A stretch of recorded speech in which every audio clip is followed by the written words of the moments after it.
Bro, your game looks too easy. Cube painting seems a bit simple. Make it harder, Matt. For kids. Crap. My Discord friends think that my game looks too easy. It kind of makes sense when you think about it. My game's all about putting small colored cubes into cube-shaped holes in the ground. Many wooden children's toys are about doing that exact same thing. That's on me. But come here, hear me out. I want Cubetory to be crazy difficult, okay? I want this to be the game for people who install mod packs to make stuff like Factorio and Minecraft even harder. And by hard, I don't mean grindy.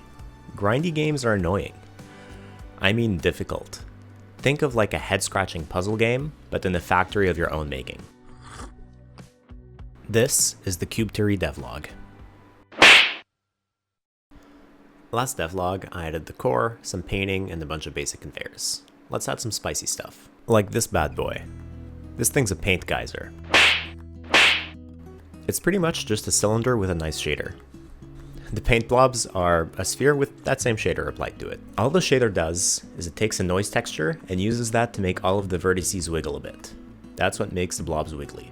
I added the geysers to the map gen. Every single pool of paint has got a geyser smack dab in the middle of it. These guys do two things. The first is that any cube you send into a geyser will get fully painted with that geyser's color. The second, much funner thing, is that geysers spit out blobs of paint. Any blob of paint that hits a cube will paint that cube's face that color. That's a mouthful.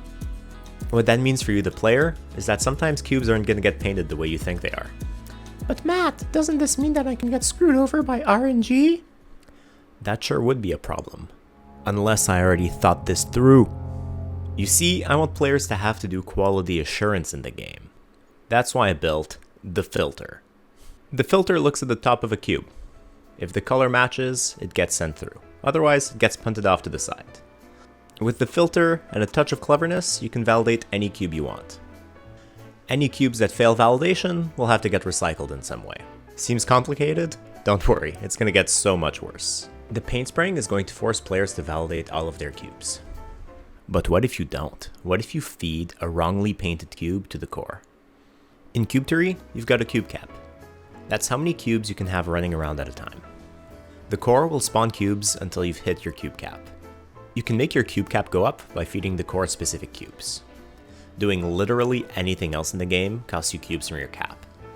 Producing belts, bumpers, assemblers, exploring islands, all of that stuff reduces your cube cap. Managing your cube cap is one of the main challenges of the game. You want to make sure that your cube cap stays nice and healthy, otherwise you might start death spiraling as you run out of cubes to do things to save your cube count. Breaking news! As of this very moment, Cubetory's Steam page is live. If you're still watching this, you're probably going to like the game, so go wishlist it now, it'll help me a ton. The link's down in the description. Next, I coded the assembler.